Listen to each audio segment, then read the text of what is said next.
మిత్రులారా నమస్తే. నేను మీ ప్రసాద్ మూర్తి. మొత్తానికి కవిత సునామీ సృష్టించిందండి. కాకపోతే ఆ సునామీ తెలంగాణ రాష్ట్ర రాజకీయాల్లో సృష్టించిందా, లేకపోతే బీఆర్ఎస్ పార్టీలో సృష్టించిందా, లేకపోతే కల్వకుంట్ల ఫ్యామిలీలో సృష్టించిందా, లేదంటే బీఆర్ఎస్ పార్టీలోని కొందరు కీలకమైన రాజకీయ నాయకుల భవిష్యత్తుకి సంబంధించి సృష్టించిందా? ఇవి కొన్ని కీలకమైనటువంటి ప్రశ్నలు అన్నమాట. ఈ 2-3 రోజుల నుంచి కవిత ఇష్యూ తప్ప ఇంకేమీ లేదు. ఇదంతా రాష్ట్రంలో ఏదో జరిగిపోతుంది అనేటటువంటి ఒక పిక్చర్ మనకి ఈ మెయిన్ స్ట్రీమ్ మీడియా చూస్తున్నా, ఈ చర్చలు డిబేట్లు చూస్తున్నా, సోషల్ మీడియా చూస్తున్నా, అంతా ఇదే కనిపిస్తుంది అనమాట. పైకి చూస్తే ఒక రకంగా అర్థమవుతుంది, లోపల ఇంకొక రకంగా అర్థమవుతుంది. ఆమె చేస్తున్నటువంటి ఆరోపణలు ఏంటో తెలుసు.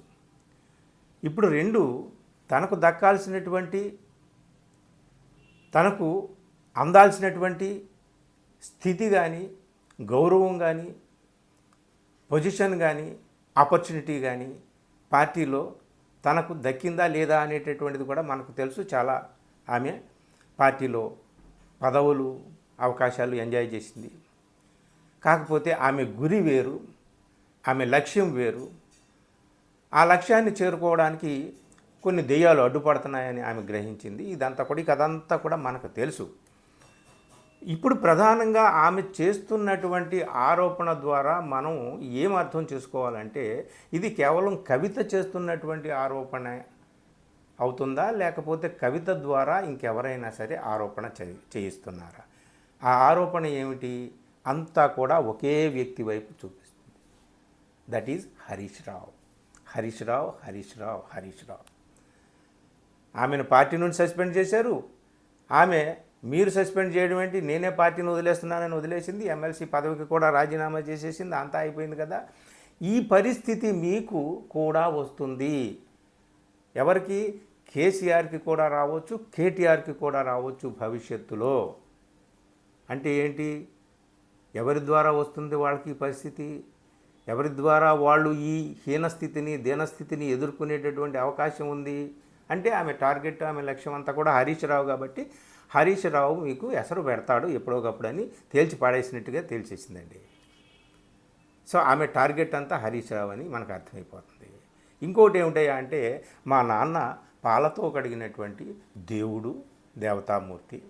ఆయనకు ఏ విధమైనటువంటి అవినీతి మార్గాల్ని ఎవరూ అంటించలేరు. ఈ మానవ మాతృలకు అది సాధ్యం కాదు. అవినీతి అయితే జరిగింది, అది హరీష్ రావు మాత్రమే చేశాడు అని చెప్పేసి ఆమె చెబుతుంది. ఈ 2 ప్రధానమైనటువంటి ఆరోపణలు హరీష్ రావు మీద కవిత ఎక్కుపెట్టింది. ఇప్పుడు ఏం జరుగుతుంది? What next? రాష్ట్ర రాజకీయాల్లో ఎప్పటికెప్పుడు ఇదంతా ఏమీ పెను తుఫాన్లు, భూకంపాలు సృష్టించేటటువంటి వ్యవహారం కాదు. ఎందుకంటే ఇంకా 3 సంవత్సరాల పైచిలుకు సమయం ఉంది. చాలా plenty of time is there ఎన్నికలకి. కాబట్టి ఇప్పటికిప్పుడే ఇటు నుంచి అట, అటు నుంచి ఇట, ఆ పార్టీకి లాభమా, ఈ పార్టీకి లాభమా, ఎవరు ఎటు గెంతులేస్తారు ఏమిటి అనేటటువంటి ఊహాగానాలు ఇవన్నీ కూడా అనవసరం. కవిత చేసినటువంటి ఆరోపణలతో ఇమీడియట్గా ఏం జరగబోతుందంటే, బీఆర్ఎస్ పార్టీలోనే ఏమైనా జరిగితే జరుగుతుంది. అది కూడా ఏం జరుగుతుందయా అంటే, కవిత ఇంత భయంకరమైనటువంటి ఆరోపణతో ముందుకు వచ్చింది కాబట్టి, హరీష్ రావుని పర్సనల్గా టార్గెట్ చేసింది కాబట్టి, అతనికి ఎక్కడెక్కడ ఆస్తులు ఉన్నాయి, అతను ప్రభుత్వ భూమిని ఏ విధంగా ఆక్రమణ చేశాడు, ఇవన్నీ కూడా ఆమె చెప్పింది కాబట్టి, what next for Harish Rao? ఇప్పుడు హరీష్ రావు కదా, కేసీఆర్ కాదు. తనకి తన కూతురు క్లీన్ చిట్ ఇచ్చేసింది దేవుడని. కాబట్టి ఆయన నిశ్చింతగా ఉండొచ్చు. కేటీఆర్ని ఏం అనలేదు. తన నాన్న, అన్న ఇద్దరూ కూడా అమాయకులు, వాళ్ళు మోసపోతారు హరీష్ రావు చేతుల్లో అని ఆమె ప్రమాద సూచికను ఎగరేసింది. దానికి వాళ్ళు ఏం జాగ్రత్తలు తీసుకోవాలి ఏమిటనేటటువంటిది వాళ్ళు ఆలోచించుకుంటూ ఉంటారు. కానీ ఇప్పుడు తన నిజాయితీని నిరూపించుకోవడానికి హరీష్ రావు బయటకు రావాలి. వస్తాడా లేదా? వస్తే ఏ రూపంలో వస్తాడు? ప్రత్యక్షంగా వస్తాడా, పరోక్షంగా వస్తాడా? అంటే పొలిటికల్గా ఆయన స్టెప్ ఏమిటి అనేటటువంటిది తర్వాత. ఇమీడియట్గా తన చిత్తశుద్ధిని, తన నిజాయితీని మరి కాపాడుకోవాలి కదా. కాపాడుకోవడానికి తన మీద ఆరోపణలు వచ్చినాయి కాబట్టి తాను బయటకు రావాలి కదా. రెండు విషయాలుగా జరగవచ్చు. ఆయన ఓపెన్ అయి కవిత చేస్తున్నటువంటి ఆరోపణలన్నీ కూడా అబద్ధము, అసత్యము, పొలిటికల్లీ మోటివేటెడ్, ఆమెకి చాలా చాలా చాలా చాలా కోరికలు ఉన్నాయి, ముఖ్యమంత్రిని అయిపోవాలి, ప్రధానమంత్రిని అయిపోవాలని కోరికలు ఉన్నాయి, అవన్నీ ఎవరు తీరుస్తారు, ఇదంతా ఒట్టిది, ఆమె అపోహలు భ్రమలు అని చెప్పేసి కొట్టి పాడేయచ్చు సింపుల్గా, ఒకటే విషయం. అయితే ఆమె చేసినటువంటి అవినీతి ఆరోపణలు ఎలా కొట్టేస్తారు? నువ్వు ఫలానా చోట అది చేసావు, ఇది చేసావని కదా. వాటి విషయం కూడా రావాలి. అయితే ఈ విషయాలన్నీ కూడా, ఈ ఆరోపణలన్నీ కూడా అబద్ధమని ఆయన కొట్టిపాడేయచ్చు. కానీ పరోక్షంగా కవిత మీద తవ్వకాలైతే మొదలవుతాయి. హరీష్ రావు ఒక్కడే కాదు కదా. హరీష్ రావు ఎంత శక్తివంతుడో మనకు తెలుసు కదా పార్టీలో. సో అంత శక్తివంతుడు కాబట్టే ఆయన మీద ఈ విధమైనటువంటి దాడి మొదలుపెట్టింది కవిత. హరీష్ రావు వర్గం ఉంటుంది కదా, హరీష్ రావు మనుషులు ఉంటారు కదా. హరీష్ రావుకి సంబంధించి కింది నుంచి పై స్థాయి దాకా కార్యకర్తలు ఉంటారు కదా, సుశిక్షితులైనటువంటి నాయకులు కార్యకర్తలు ఉంటారు. వాళ్ళు ఏం చేస్తారు చూడాలి మనం. అంటే కవిత, నీ ఆస్తులేంటి, నీ సంపాదనలు ఏంటి, ఏ దేశంలో ఏ వ్యాపారాలు, ఏ భూములు, ఏ బిల్డింగ్లు ఏమున్నాయి, నువ్వెంత ఆక్రమించావు ఏంటో నేను చెప్తాను రా అని చెప్పేసి వాళ్ళు వస్తారు. హరీష్ రావు స్వయంగా దిగకపోయినా ఆయన మనుషులు దిగవచ్చు. అప్పుడు కేసీఆర్ గారు ఎంత అనుకున్నా తన ముద్దు బిడ్డ గారాల పట్టి కదా. అరే ఇప్పుడు ఆమె ఇలాగంటే ఆమెను కదిపితే తీగలాగితే డొంకంతా కదిలింది అన్నట్టు ఆమె ఆస్తుల్ని కదిపితే అటు కేటీఆర్ ఆస్తులు, కేసీఆర్ ఆస్తులు ఇవన్నీ కూడా పారగాన్ చెప్పుల దగ్గర నుంచి మహా ప్యాలెస్ల దాకా ఇదంతా పరిణామం ఎలా జరిగింది అనేటటువంటిది కూడా అంతా కూడా కదులుతుంది కదా. అప్పుడు కేసీఆర్, కేటీఆర్ ఏం చర్యలు తీసుకుంటారు? ఇవంతా కూడా ఉందండి. ఇందులో కొంతమంది కవిత పట్ల సానుభూతిగా ఈ పితృస్వామిక వ్యవస్థ, పురుషాధిక్యత, దీంట్లో ఎంత అనుకున్నా సరే ఒక కుటుంబానికి సంబంధించినటువంటి వాళ్ళైనా, కన్న తండ్రి అయినా, అన్న అయినా, ఎవరైనా స్త్రీని ఎదగనివ్వరు. అందుకే తన కాళ్ళ మీద తాను నిలబడడానికి, తన ఇమేజ్ని తాను కాపాడుకోవడానికి, తను ఎదగడానికి ఈ దెయ్యాలన్నింటినీ కూడా చీల్చుకొని చండప్రచండంగా ముందుకు రావడానికి కవిత ఎలా వచ్చిందని చెప్పి కొంతమంది విశ్లేషణలు చేస్తున్నారు. అఫ్కోర్స్ కావచ్చు. ఇది ఇంకా పితృస్వామిక వ్యవస్థ, పురుషాధిక్యత అంతా ఉంది. ఇంకా మనం 33% మహిళా రిజర్వేషన్ ఇంకా చట్టసభల్లో ఇంకా సాధించుకునే లేదు. ఈ పరిస్థితి కుటుంబాల్లో కూడా ఉంది. ఇదంతా ఓకే.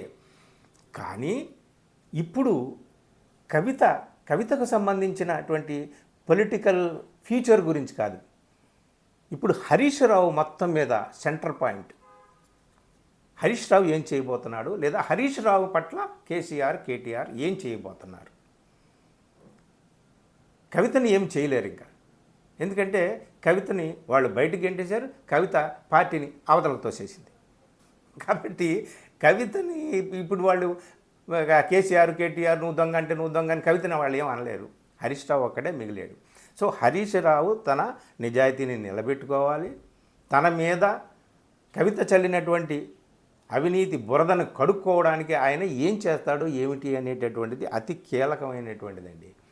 ఇక ఫ్యూచర్లో రాష్ట్ర రాజకీయాల్లో ఎలాంటి మార్పులు ఉంటాయి ఏమిటి అనేటటువంటి తర్వాత అది మనమంతా చూడాల్సినటువంటిది. రేవంత్ రెడ్డి, కవిత కలిసి ఇదంతా నాటకం ఆడుతున్నారంటే దాన్ని కూడా అవకాశం లేకుండా అసలు రేవంత్ రెడ్డి, హరీష్ ఇద్దరు కలిసి వ్యవహారం చేస్తున్నారని చెప్పేసి ఇద్దరు కలిపి ఒకే ఫ్లైట్లో ప్రయాణం చేశారని చెప్పి ఆవిడేదో చెప్తుంది. ఇవన్నీ ఏమీ కాదు. కానీ హరీష్ రావు ఇప్పుడు తన భవిష్యత్తు గురించి ఆలోచించుకుంటాడు, రాజకీయ భవిష్యత్తు గురించి ఆలోచించుకుంటాడు. ప్రత్యేకంగా కుటుంబంలో లేదా కుటుంబంతో తన సంబంధాలు ఏమిటి ఆ విషయంలో కూడా కీలకమైనటువంటి నిర్ణయాలు తీసుకోవాల్సినటువంటి అవసరం కూడా వస్తుంది. ఇప్పుడు మొత్తం మీద పైకి కనిపించటం లేదు. కానీ కవితే హరీష్ రావుని తన బాణాలని హరీష్ రావు మీద ఎక్కుపెట్టిందా, లేదా కవిత చేతుల్లో విల్లంబులు పెట్టి మరి ఇంకెవరైనా వెనక ఉన్నారా? ఇది మనకు తెలియని నాటకం ఏదో పెద్దది అతిపెద్ద నాటకం ఏదో జరుగుతుందా, రంగస్థలం మీద కనిపిస్తున్నది ఒకటి, తెర వెనక జరుగుతున్నది ఒకటా, ఇవి కూడా చాలా అనుమానాలు ఉన్నాయి. అన్నీ కొద్ది రోజుల్లోనే మనకు స్పష్టమవుతాయి. ఏది ఏమైనా కవిత ఎపిసోడ్లో హరీష్ రావు అనేటటువంటి వాడు ఇప్పుడు సెంటర్ స్టేజ్ మీద నిలబడ్డాడు. ఆయన ఏం చేయబోతున్నాడు అనేటటువంటిదే చాలా ఆసక్తిగా, ఆతృతగా అందరూ ఎదురు చూస్తున్నటువంటి విషయం. ఆయన స్పందన కోసమే అందరూ ఎదురు చూస్తున్నారు. ఏం చేస్తాడు ఏమిటా అనేటటువంటిది మనం చూద్దాం. అప్పుడు కానీ ఒక క్లియర్ కట్గా ఒక రాజకీయమైనటువంటి ఆ పరిణామాల గురించి ఒక అంచనా మనకు వచ్చే అవకాశం ఏమి లేదు. ప్రస్తుతానికి కవిత రాష్ట్ర రాజకీయాల్లో పెను మార్పులు అయితే తీసుకొచ్చేటటువంటి అవకాశం అయితే ఏమి లేదు. ఇది మిత్రులారా. Thank you.